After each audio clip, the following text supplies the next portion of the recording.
Bismillahirrahmanirrahim. Assalamualaikum warahmatullahi wabarakatuh.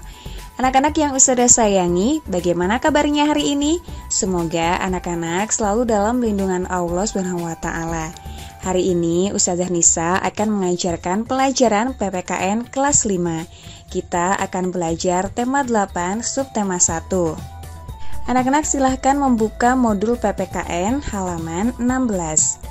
Kita akan belajar keberagaman dan kaitannya dengan semboyan bangsa. Tujuan pembelajaran hari ini adalah agar anak-anak dapat memahami keberagaman sosial dan keberagaman budaya yang terdapat dalam masyarakat. Anak-anak, perhatikan penjelasan Ustazah berikut ini ya. Keberagaman di Indonesia dibagi menjadi dua, yaitu keberagaman sosial dan keberagaman bangsa. Yang pertama, keberagaman sosial meliputi keragaman suku, agama, dan mata pencaharian. Yang kedua, keberagaman budaya meliputi keragaman lagu daerah, adat istiadat, alat musik, pakaian daerah, senjata tradisional, dan bahasa daerah. Contoh keragaman di Indonesia. Yang pertama, bahasa daerah.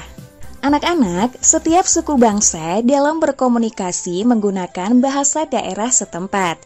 Dengan demikian, keragaman suku menghasilkan bahasa yang beragam. Perhatikan contoh keragaman kata akibat keragaman bahasa daerah berikut ini. Misalnya, saya. Ada bahasa daerah lainnya, aku, kulo, abdi, ahu, dan sa. Kemudian rumah. Bahasa daerahnya omah, imah, bagas, dan rumah. Keragaman bahasa daerah tidak menimbulkan masalah antar suku bangsa. Hal ini karena dalam komunikasi antar suku bangsa digunakan bahasa Indonesia yang telah mampu mempersatukan perbedaan bahasa daerah. Yang kedua adalah rumah adat. Anak-anak, hampir setiap suku bangsa mempunyai bentuk rumah sebagai tempat tinggalnya yang berbeda-beda. Bangunan rumah setiap suku bangsa disesuaikan dengan kondisi alam. Nama rumah adat di setiap daerah pun berbeda-beda. Contohnya, ada rumah gadang dari Sumatera Barat, kemudian rumah joglo dari Jawa Tengah, dan rumah honai dari Papua, dan masih banyak lagi rumah adat yang ada di Indonesia. Keragaman yang berikutnya yaitu pakaian adat. Pakaian adat tradisional Indonesia merupakan salah satu kekayaan budaya yang dimiliki negara Indonesia.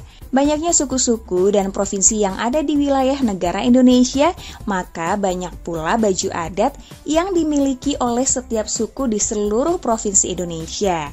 Pakaian adat di Indonesia memiliki ciri-ciri khusus dalam pembuatan atau dalam mengenakan pakaian adat tersebut.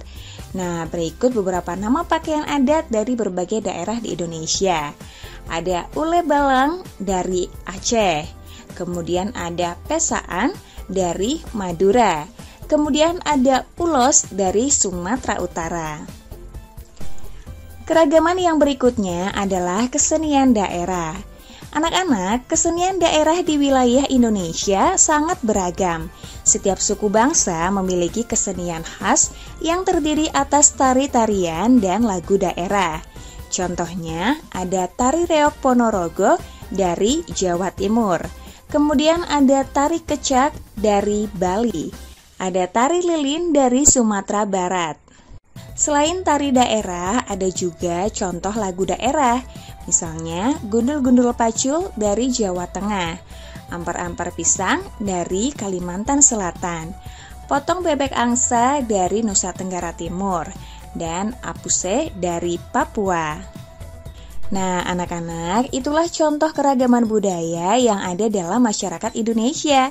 Semua itu merupakan kekayaan negara Indonesia yang sangat dikagumi negara lain.